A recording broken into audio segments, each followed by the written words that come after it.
بالله السميع العليم من الشيطان الرجيم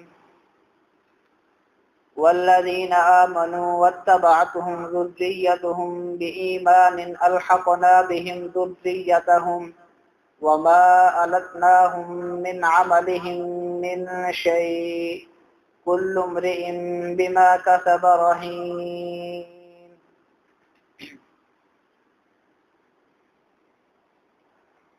ہر قسم کی حمد و ثنا اللہ رب العالمین کے لیے ہے،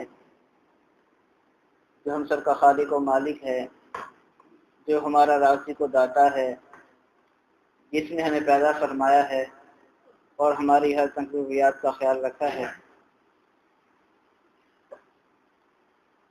اس کے بعد بے شمار درود و سلام ہو اس ہستی اقدس پر جن کا نام نامی اتنے گرامی جناب محمد رسول اللہ صلی اللہ علیہ وسلم ہے۔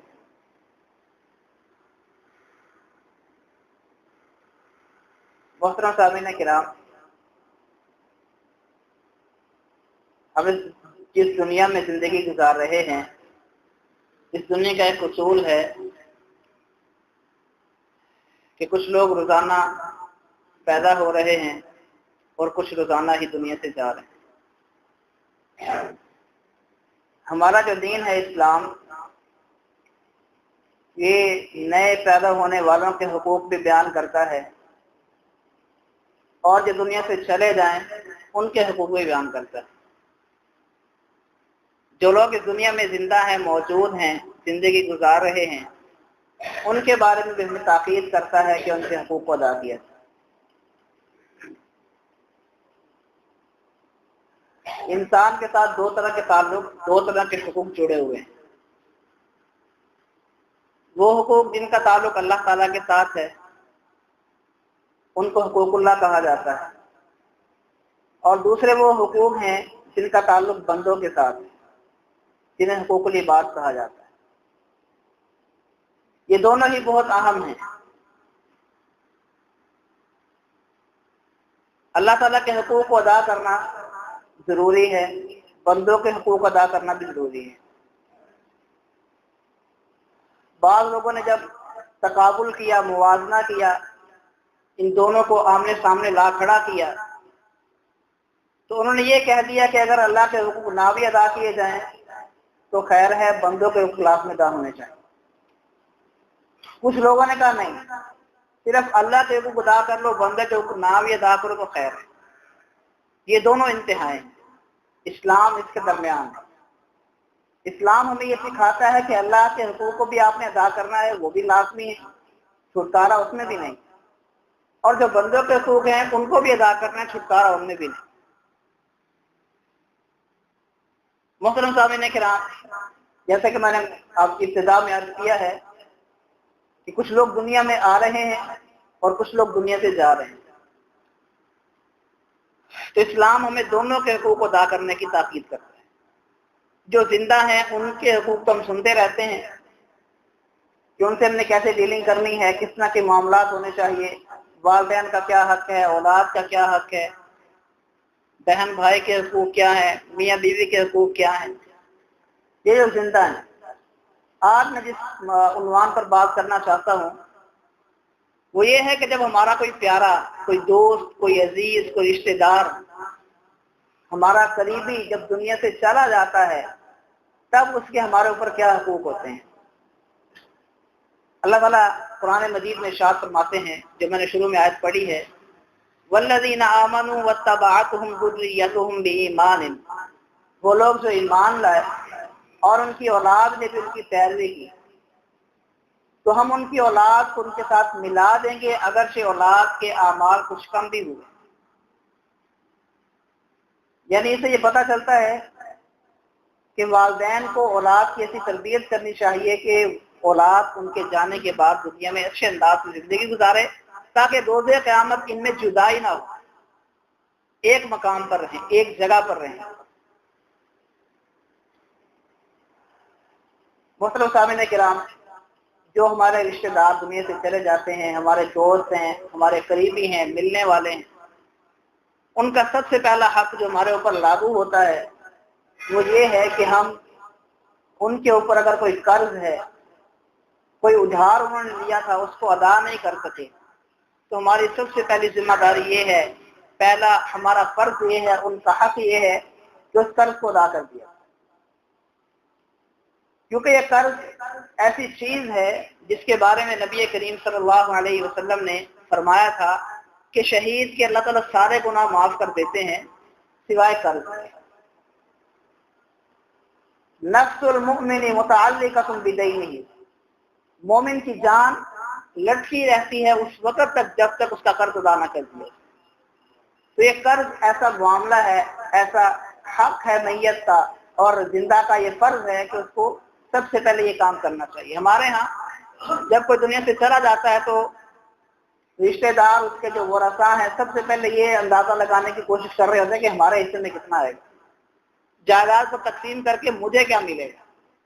حالانکہ اللہ تعالیٰ نے قرآن مجید میں جہاں پر یہ وراثت بیان کی ہے، یوصیکم اللہ فی اولادکم، اللہ تعالیٰ تمہیں تمہاری اولاد کے بارے میں وصیت کر رہا ہے، حکم دے رہا ہے، للذکر مثل حظ الانثیین، کہ مذکر کا حصہ جو ہے 2 مؤنثوں کے برابر ہے، ایک بیٹی ہے تو اس کو آدھا ملے گا، 2 یا 2 سے زیادہ ہیں تو 2 تہائی ملے گا۔ یہ ساری وضاحت کرنے کے بعد اللہ تعالیٰ ارشاد فرماتے ہیں کہ یہ حصے دار کو حصہ اس وقت ملے گا من بعد وصیت یوصی بہا او دین، من بعد وصیت یوصی بہا او دین، من بعد وصیت توصون بہا او دین، من بعد وصیت یوصین بہا او دین، یعنی ہر رشتے کو بیان کر کے اللہ تعالیٰ نے یہ فرمایا کہ یہ وراثت کا جو حق ہے یہ اس وقت ملے گا بیٹے کو، بیٹی کو، ماں کو، باپ کو، شوہر کو، بہن بھائیوں کو، من بعد وصیت یوصی بہا او دین، جب اس مرنے والے کی وصیت کو پورا کر دیا جائے گا اور اس کے اوپر جو قرض تھا اس قرض کو ادا کر دیا جائے گا۔ اگر ایسا ہے کہ مرنے والا جو مال چھوڑ کر مرا ہے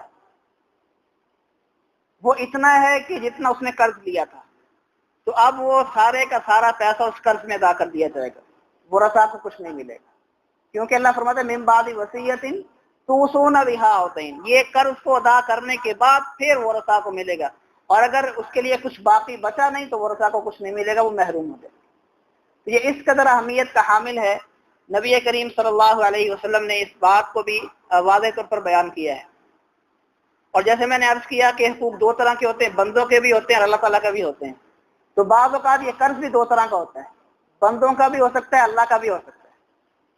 ایک عورت نبی کریم صلی اللہ علیہ وسلم کے پاس آئی اور اس نے کہا ان امی نظرت ان تحج، میری والدہ نے نظر مان لی تھی، اپنے اوپر فرض کر لیا تھا کہ وہ حج کرے گی، فلم تحج حتی ماتت، تو وہ حج کرنے سے پہلے ہی فوت ہو گئی ہے، نظر مانی تھی اس نے لیکن حج نہیں کر سکی، آفا احج عنہا، کیا میں اس کی طرف سے حج کر لوں؟ تو پیارے پیغمبر صلی اللہ علیہ وسلم ارشاد فرماتے ہیں نعم حجی عنہا، جی ہاں اپنی والدہ کی طرف سے تم حج کرو۔ پھر آپ وسلم فرماتے ہیں ارائیت لو کان علی امک دین اکنت قاضیہ، مجھے یہ تو بتاؤ کہ اگر تمہاری والدہ پر کچھ قرضہ ہوتا کسی انسان کا تو کیا تم اس کو ادا کرتی؟ اس نے کہا کیوں نہیں؟ تو فرمایا اقض اللہ، تو پھر اللہ کا قرض ادا کرو، فاللہ احق بالوفاء، کیونکہ اللہ تعالیٰ اس بات کا زیادہ حقدار۔ اسی طرح اللہ تعالیٰ کے حقوق میں سے یہ بھی حق ہے کہ اگر مرنے والا اس نے اپنی زندگی کے ایام کے اندر کسی وجہ سے، کسی مجبوری سے اس نے روزے چھوڑ دیے تھے، روزے نہیں رکھ سکا اور ان کی قضا دینے سے پہلے ہی دنیا سے چلا گیا، تو پیارے پیغمبر فرماتے ہیں من مات وعلیہ صیام صام عنہ ولیہ، جو شخص دنیا سے چلا جاتا ہے اس کے ذمہ کچھ روزے تھے، روزے نہیں رکھ سکا، قضا نہیں دے سکا، تو اس کے ولی جو ہیں، اس کے ورثاء اس کی طرف سے روزہ رکھیں۔ اور پھر جو جائیداد کا یعنی مالی طور پر جو اس کے اوپر قرض ہے ان کو ادا کرنے کے بارے میں بہت ساری حدیث ہیں، نبی کریم صلی اللہ علیہ وسلم کی سیرت سے بہت سے واقعات ملتے ہیں۔ مثلا ایک واقعہ ایسا ہے کہ جس کو سن کر ہمارے رونگٹے کھڑے ہو جاتے ہیں۔ ایک مرتبہ نبی کریم صلی اللہ علیہ وسلم کی خدمت میں ایک جنازہ لایا گیا، صحابی تھے، مسلمان تھے، مواحد تھے، فوت ہو گئے، تو پیارے پیغمبر صلی اللہ علیہ وسلم سے کہا گیا کہ آپ اس کا جنازہ پڑھا دیں۔ آپ نے پوچھا کیا اس مرنے والے پر کوئی قرض تو نہیں تھا؟ بتایا کہ ہاں جی قرض تھا. فرمایا کیا اس نے اتنا مال چھوڑا ہے کہ اس قرض کو ادا کر دیا اس کے مال سے؟ کہا نہیں اتنا مال نہیں ہے. فرمایا پھر صلو علی صاحبکم، اپنے اس ساتھی کا جنازہ خود پڑھ لو، میں نہیں پڑھا. یہ صورتحال دیکھ کر صحابہ کرام پریشان ہوئے. آخر ایک صحابی ابو قتادہ رضی اللہ عنہ کھڑے ہوئے اور کہنے لگے اللہ کے رسول، اگرچہ اس کا کوئی خونی رشتہ نہیں ہے مجھ سے، ایک مسلمان بھائی ہے میرا، لیکن میں اس کا جتنا بھی قرض ہے وہ ادا کر دوں گا. پیارے پیغمبر فرماتے کہ تم ذمہ داری لیتے ہو؟ ابو قتادہ کہتے ہیں جی ہاں اللہ کے رسول، میں ذمہ داری لیتا ہوں کہ میں اس کو ادا کروں. تو پھر پیارے پیغمبر صلی اللہ علیہ وسلم نے اس کا جنازہ پڑھایا. اور مسند احمد کی روایت میں یہ الفاظ ہیں کہ اگلے دن پیارے پیغمبر نے پوچھا ابو قتادہ سے، ابو قتادہ قرض ادا کر دیا ہے؟ ابو قتادہ جی کہتے ہیں جی ہاں اللہ کے رسول میں نے قرض ادا کر دیا. فرمایا الان بردت علیہ جلدہ، اب اس کو سکون ملا ہے. یعنی اس قدر یہ سنگین معاملہ تھا. اور اس سے یہ بھی پتہ چلا کہ اگر ورثہ کسی میت کا قرض ادا کرنے کے لیے راضی نہیں ہے یا ان کے پاس اتنا مال نہیں ہے تو کوئی دوسرا مسلمان بھی اس قرض کو ادا کر سکتا ہے. اگر کوئی دوسرا مسلمان بھی اس قرض کو ادا کر دے گا تو وہ بھی کفایت کرے گا. اسی طرح نبی کریم صلی اللہ علیہ وسلم کے ایک بڑے پیارے صحابی ہیں جابر بن عبداللہ رضی اللہ تعالی، نوجوان صحابی ہیں، بہت سے غزوات میں، بلکہ خود فرماتے ہیں کہ پیارے پیغمبر نے جتنے بھی غزوات لڑے ہیں ان سب میں سوائے ایک یا دو کے میں پیچھے نہیں رہا، سب میں آپ کے ساتھ شریک رہا. تو یہ جابر بن عبداللہ رضی اللہ تعالیٰ عنہ غزوہ احد کے موقع پر ابھی ایک چھوٹے تھے، لیکن جذبہ جہاد بہت قوی تھا، بہت طاقتور اور مضبوط تھا. کہتے ہیں میں نے یہ ارادہ کیا کہ میں جنگ کے اندر شریک ہوتا ہوں، لیکن میرے والد کا جذبہ مجھ سے بھی زیادہ تھا. وہ کہنے لگے بیٹا میں تمہارا باپ ہوں، میرا حق زیادہ بنتا ہے، اس لیے میں جنگ میں شرکت کروں گا، تم نے پیچھے رہنا ہے. اور یہ دیکھو مجھے یہ لگتا ایسے ہے کہ میں نے اللہ کے راستے میں اس جنگ کے اندر شہید ہو جانا ہے، میرے ذمہ کچھ قرض ہے، تو میرے شہید ہونے کے بعد اس قرض کو ادا لازمی کر دیں. تو جابر بن عبداللہ رضی اللہ تعالیٰ عنہ جب غزوہ احد ہوا، اور ایسا ہی ہوا کہ سب سے پہلے وہ صحابی جو ہیں جابر بن عبداللہ کے جو والد عبداللہ بن عمر بن حرام رضی اللہ تعالیٰ وہ سب سے پہلے شہید ہو گئے. جنگ ختم ہو گئی. اب جن لوگوں سے انہوں نے قرض لیا تھا وہ یہودی تھے، تو انہوں نے آ کر تقاضا کرنا شروع کر دیا. جابر کہتے ہیں کہ میں اتنا مالدار نہیں تھا، اتنا میرے پاس سرمایہ نہیں تھا کہ اس قرض کو ادا کر دیتا. میں نے ان لوگوں سے کہا کہ کچھ مہلت دے دو، کچھ ٹائم دے دو، تاکہ میں جو کھجوریں میری ابھی لگی ہوئی ہیں وہ اتریں گی تو میں تمہارا قرض ادا کر دوں گا. انہوں نے کہا نہیں ہمیں ابھی چاہیے. کہتے ہیں کہ میں نے پیارے پیغمبر صلی اللہ علیہ وسلم کی خدمت میں حاضر ہوا اور میں نے جا کر عرض کی اللہ کے رسول قد علمت ان والدی قد استشهد یوم احد، اللہ کے رسول آپ جانتے ہیں کہ میرے والد جو ہیں یوم احد یعنی غزوہ احد میں شہید ہو چکے ہیں، وَتَرَكَ دَيْنًا كَثِيرًا اور بہت سارا قرض چھوڑ گئے ہیں. اب میں یہ چاہتا ہوں کہ آپ میرے وہ جو قرض خواہ ہیں، مجھ سے قرض لینے والے ہیں، آپ ان سے سفارش کر دیں کہ وہ قرض معاف کر دیں. پیارے پیغمبر صلی اللہ علیہ وسلم نے سفارش کی، لیکن ان یہودیوں نے کہا نہیں ہمیں آپ کی سفارش قبول نہیں، ہمیں مال چاہیے. پیارے پیغمبر صلی اللہ علیہ وسلم نے فرمایا اچھا ٹھیک ہے، آپ ہمیں جابر تمہارے پاس جو بھی کھجوریں ہیں ان سب کو ایک میدان میں ایک جگہ پر اکٹھا کر دو اور ہر قسم کو علیحدہ علیحدہ رکھنا ہے. اجوا یعنی علیحدہ ہے، اس کے زیت اس وقت ایک کھجور تھی اس کو علیحدہ رکھنا ہے، اور جب یہ ڈھیر بنا دو تو مجھے بلانا اور اپنے جو جن سے تم نے قرض لیا تھا ان کو بھی بلا لینا. جابر فرماتے ہیں کہ میں نے ایسا ہی کیا، اپنی جو کھجوریں تھی تھوڑی سی تھی ان کو ڈھیر الگ الگ کیے، پیارے پیغمبر کو اطلاع دی اور اپنے ان لوگوں کو بھی اطلاع دی جن سے میں نے قرض لیا تھا. وہ بھی آ گئے، پیارے پیغمبر بھی آ گئے.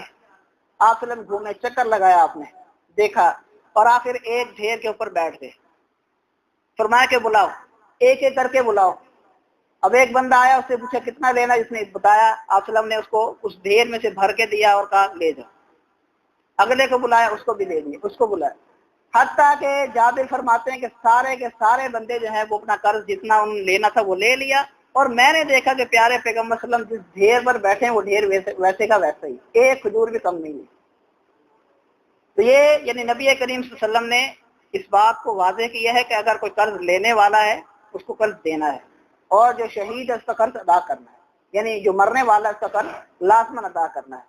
اسی طرح ایک اور واقعہ بھی ملتا ہے، سعد بن اطول رضی اللہ تعالیٰ وہ شہید ہوئے تو ان کے بھائی نے ان کا قرض ادا کیا، تو پیارے پیغمبر نے فرمایا کہ تمہارے بھائی کو اب اللہ تعالیٰ نے جو اس کی منزلیں آسان کرتی ہیں۔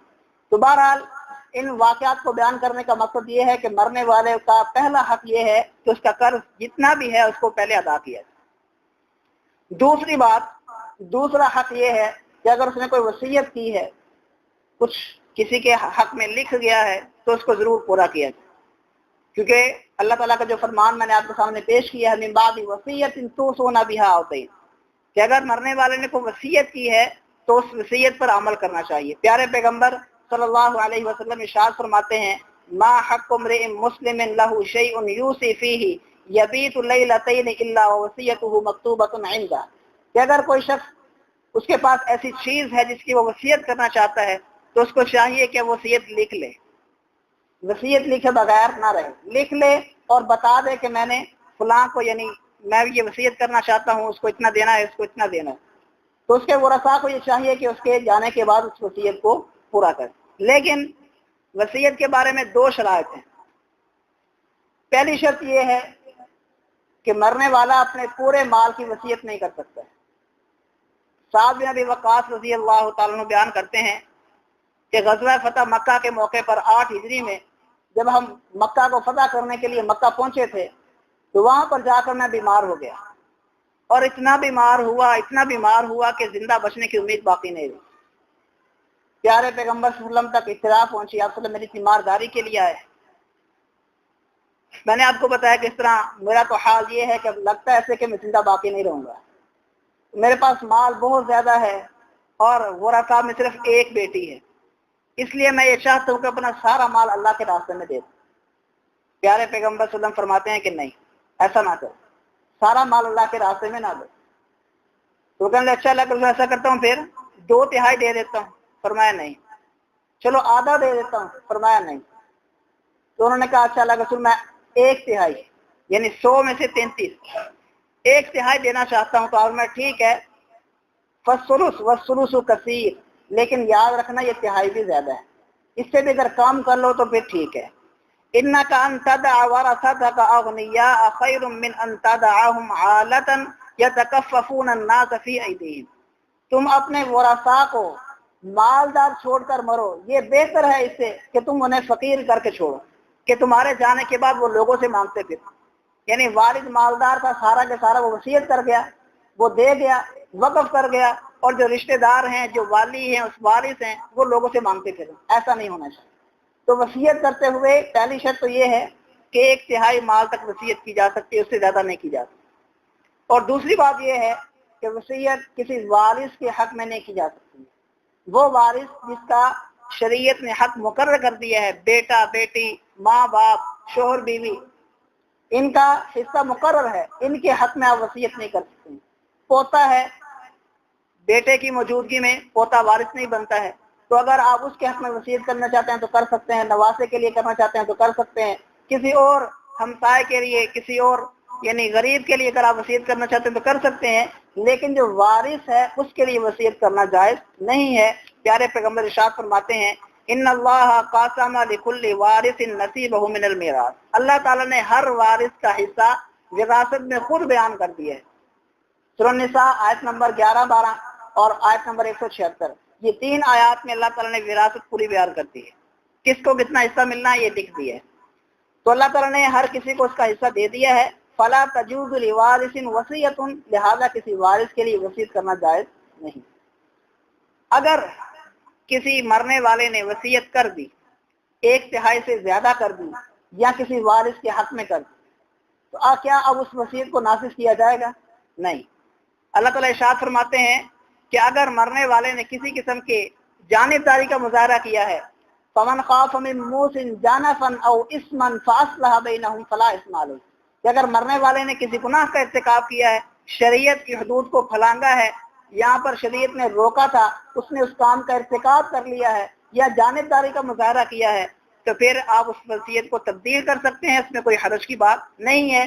لیکن اگر اس نے شریعت کے مطابق وصیت کی ہے تو پھر اس وصیت میں تبدیلی نہیں کی جا سکتی۔ تو یاد رکھیے اللہ تعالیٰ نے جہاں پر یہ فرمایا کہ وصیت میں تبدیلی نہیں کرنی ہے، وصیت میں تبدیلی کرنا ناجائز ہے، وہاں پر اللہ نے یہ بھی فرمایا کہ اگر شریعت کے خلاف وصیت ہے تو پھر اس کو تبدیل کرنا ضرور ہے۔ ہمارے ہاں بہت سے کام ایسے ہوتے ہیں، بہت سی یعنی ایسی خرافات کا ارتکاب کیا جاتا ہے، جو پوچھا جائے ایسا کیوں کر رہے ہیں؟ ہمارا بابا وصیت کر گیا تھا، ہمارے والد صاحب نے وصیت کی تھی، حالانکہ وہ شریعت کے خلاف ہے، لیکن کیونکہ وصیت کر گئے لہٰذا ہم نے کرنا ہے، تو یہ بات درست نہیں ہے۔ فمن خاف من موص جانفا او اثما فاصلح بینہم فلا اثم علیہ، اللہ فرماتے ہیں کہ اگر مرنے والے نے کوئی غلط وصیت کر دی ہے تو آپ اس میں تبدیلی کر سکتے ہیں۔ اور اسی طرح وصیت میں یہ بات بھی لکھی جا سکتی ہے، جس طرح کہ اللہ تعالیٰ نے قرآن مجید میں ارشاد فرمایا ہے کہ اللہ کے انبیاء نے جب اپنی اولاد کو وصیت کی ہے تو مال کی نہیں کی ہے، بلکہ اس بات کی وصیت کی ہے کہ تم نے دین پر قائم رہنا ہے، تم نے اسلام پر ثابت قدم رہنا ہے، تمہاری موت اسلام پر آنی چاہیے۔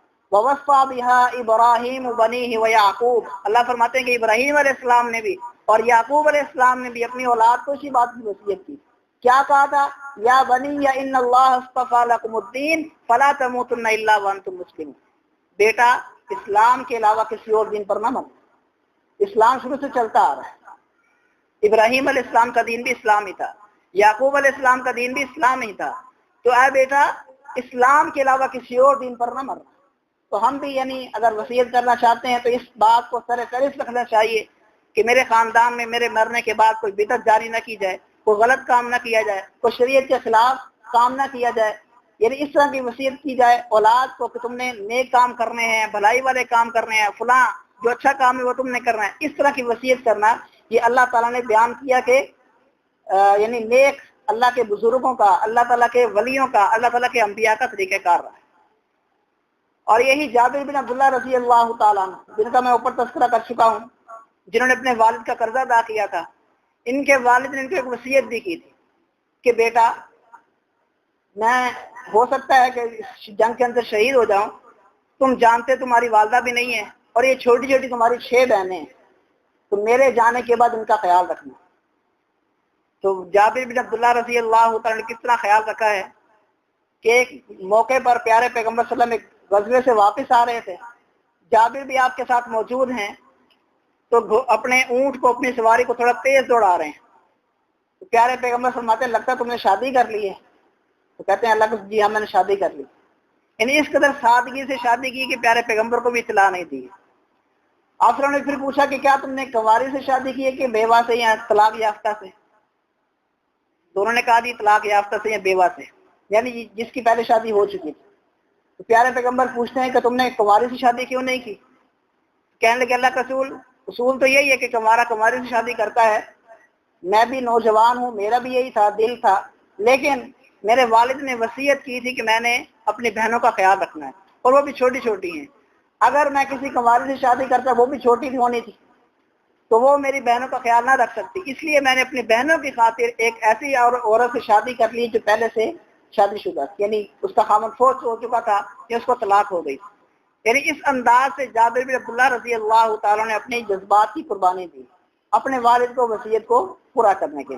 تو اس چیز کو یعنی ہمیں مد نظر رکھنا چاہیے کہ فوت شدگان کا ہم پر کیا کیا حق ہے۔ تو ان میں سے پہلا حق یہ تھا کہ اگر ان کے ذمے کو قرض ہے تو اس کو ادا کیا جائے، دوسرا حق یہ کہ انہوں نے کوئی وصیت کی ہے تو اس کو پورا کیا جائے، تیسرا حق مرنے والے کا یہ ہے کہ اگر وہ کوئی نیک مشن شروع کر کے گیا ہے، نیک کام شروع کر کے گیا ہے تو ہم اس کو جاری رکھیں۔ نبی کریم صلی اللہ علیہ وسلم، آپ کے جو اہل بیت ہیں، آپ کے گھرانے کے لوگ ہیں، انہوں نے پیارے پیغمبر صلی اللہ علیہ وسلم کے جانے کے بعد آپ کے مشن کو جاری رکھا ہے۔ صحابہ کرام کی اولاد کو دیکھ لیں، انہوں نے بھی ابو بکر کے جو بیٹے تھے، عمر کے بیٹے ہیں، عثمان کے، علی کے، انہوں نے اپنے والدین کے مشن کو جاری رکھا، جو نیک کام وہ کرتے تھے ان کو انہوں نے پایا تکمیل تک پہنچایا ہے۔ تو یہ یعنی مرنے والے کا حق ہے کہ اس کے جانے کے بعد جو نیک کام وہ کرتا تھا اس کو ہم جاری رکھیں، نہ کہ اس کے برخلاف کام کر کے ہم ان کو اذیت اور تکلیف دیں۔ تو یہ بھی ان کا ایک حق ہے۔ اور اسی طرح چوتھا حق یہ ہے کہ ان کے لیے دعا کی جائے، مرنے والے کے لیے دعا کرنا یہ اس کا حق ہے۔ نبی کریم صلی اللہ علیہ وسلم ارشاد فرماتے ہیں اذا مات الانسان انقطع عنہ عمله الا من ثلاث، انسان جب دنیا سے چلا جاتا ہے تو اس کے اعمال کا سلسلہ منقطع ہو جاتا ہے، ختم ہو جاتا ہے، الا من ثلاث، سوائے 3 چیزوں کے۔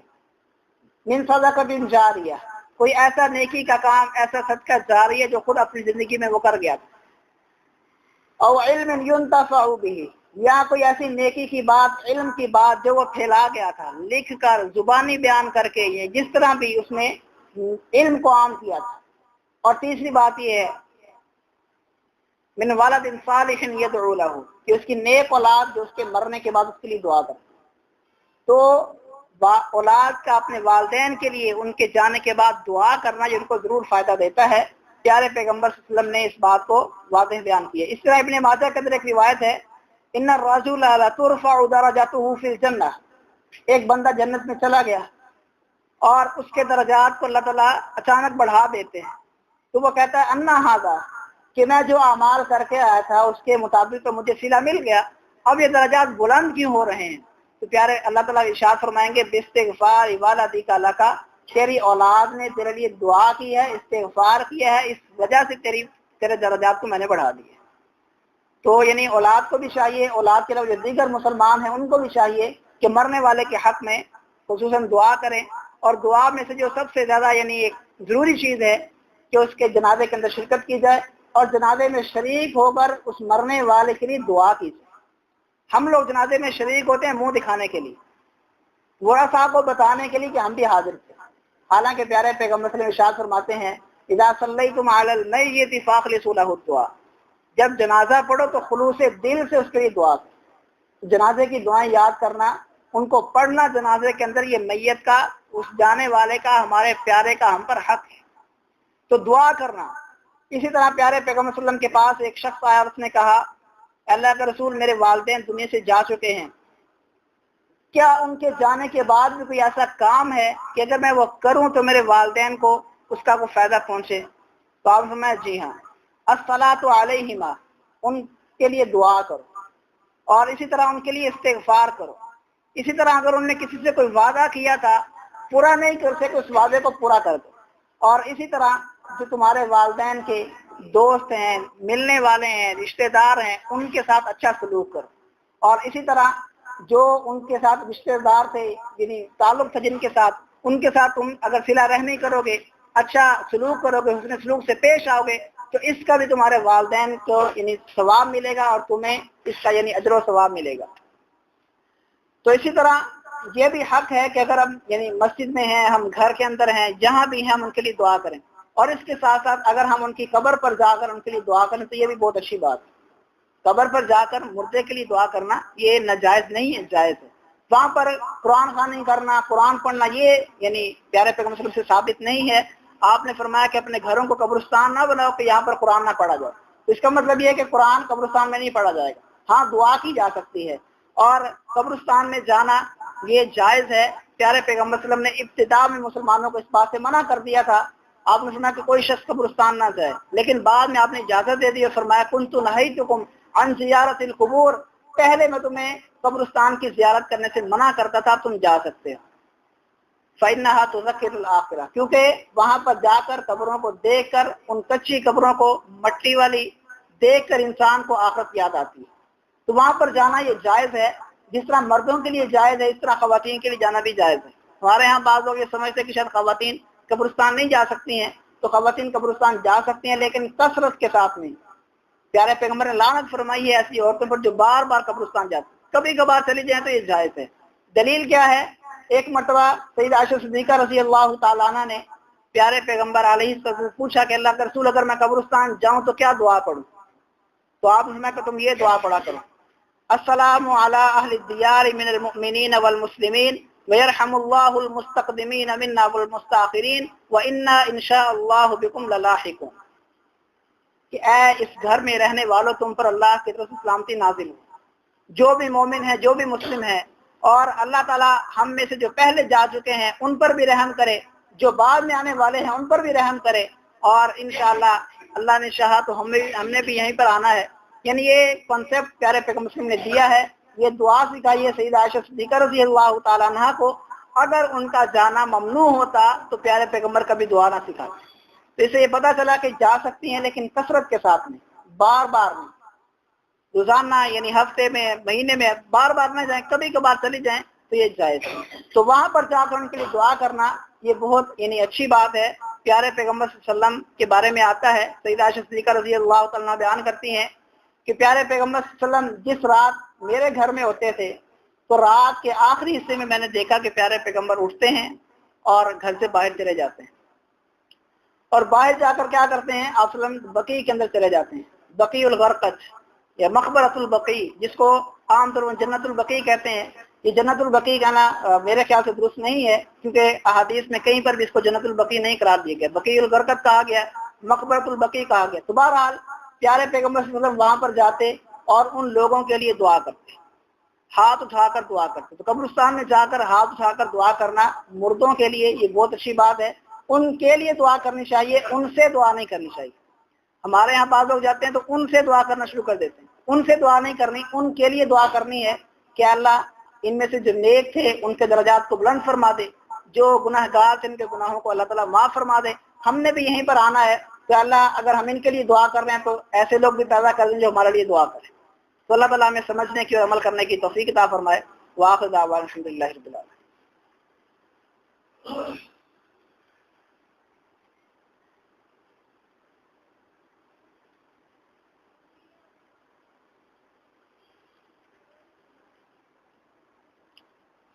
إن الحمد لله نحمده ونستعينه ونستغفره ونعوذ بالله من شرور أنفسنا ومن سيئات أعمالنا. من يهده الله فلا مضل له ومن يضلله فلا هادي له. وأشهد أن لا إله إلا الله وحده لا شريك له وأشهد أن محمدا عبده ورسوله. اللهم صل على محمد وعلى آل محمد كما صليت على إبراهيم وعلى آل إبراهيم إنك حميد مجيد. اللهم بارك على محمد وعلى آل محمد كما باركت على إبراهيم وعلى آل إبراهيم إنك حميد مجيد. أما بعد فإن خير الحديث كتاب الله وخير الهدي هدي محمد صلى الله عليه وسلم وشر الأمور محدثاتها وكل محدثة بدعة وكل بدعة ضلالة وكل ضلالة في النار. محترم سامعین کرام، ابھی آپ نے سماعت فرمایا کہ ہمارے وہ رشتہ دار، ہمارے وہ عزیز، وہ پیارے، وہ دوست، وہ احباب جو دنیا سے چلے جاتے ہیں، ان کے ہمارے اوپر کیا حقوق ہیں. یعنی ان کا قرض ادا کیا جائے، ان کی وصیت کو نافذ کیا جائے، ان کے لیے دعا کی جائے، ان کے مشن کو جاری رکھا جائے. اور اسی طرح ایک یہ بھی حق ہے، جیسے میں پچھلی حدیث میں بیان کر چکا ہوں، کہ جو ان سے ملنے والے تھے، ان کے جو دوست تھے، ان کے جو رشتہ دار تھے، ان سے اس نے سلوک کیا جائے. اس پر دو واقعات آپ کے سامنے نقل کرتا ہوں. نبی کریم صلی اللہ علیہ وسلم، آپ جانتے ہیں کہ آپ کی جو پہلی بیوی تھی خدیجہ رضی اللہ تعالی عنہ، وہ مکی زندگی کے اندر ہی وفات پا گئی تھی. پیارے پیغمبر صلی اللہ علیہ وسلم کو اپنی اس زوجہ محترمہ کا اتنا خیال تھا، اس قدر آپ سے محبت تھی کہ سیدہ عائشہ صدیقہ رضی اللہ تعالی عنہ بیان کرتی ہیں کہ ما غرت علی احد من نساء النبی ما غرت علی خدیجہ، کہ پیارے پیغمبر کی اور بھی بیویاں تھیں، میرے سامنے موجود تھیں، لیکن مجھے کبھی کسی بیوی سے سوکناپا پن محسوس نہیں ہوا جتنا خدیجہ سے محسوس ہوا، حالانکہ میں نے ان کو دیکھا بھی نہیں تھا. لیکن بات یہ تھی کہ پیارے پیغمبر صلی اللہ علیہ وسلم یکثر ذکرہ، اکثر ان کا تذکرہ کرتے تھے، خدیجہ ایسی تھی، خدیجہ ایسی تھی. اور بعض اوقات پیارے پیغمبر صلی اللہ علیہ وسلم ذبح الشاۃ، کوئی بکری ذبح کرتے، جانور ذبح کرتے، ثم یقطعها اذان، پھر اس کے ٹکڑے کرتے، حصے بناتے، ثم یبعثها فی صدائق خدیجہ، اور پھر خدیجہ کی سہیلیوں کو وہ یعنی گوشت بھیجا کرتے تھے. اور بیان کرتی ہیں کہ پیارے پیغمبر فرماتے تھے میں نے کہا کہ اللہ کا رسول، گویا کہ خدیجہ کے علاوہ دنیا میں کوئی عورت باقی نہیں رہی. تو آپ نے فرمایا کہ اصل میں وہ خدیجہ تھی ہی ایسی کہ جب سب لوگوں نے مجھے جھٹلایا تو اس نے میری تصدیق کی تھی، لوگوں نے مجھے محروم کرنا چاہا تو اس نے اپنا مال دیا تھا.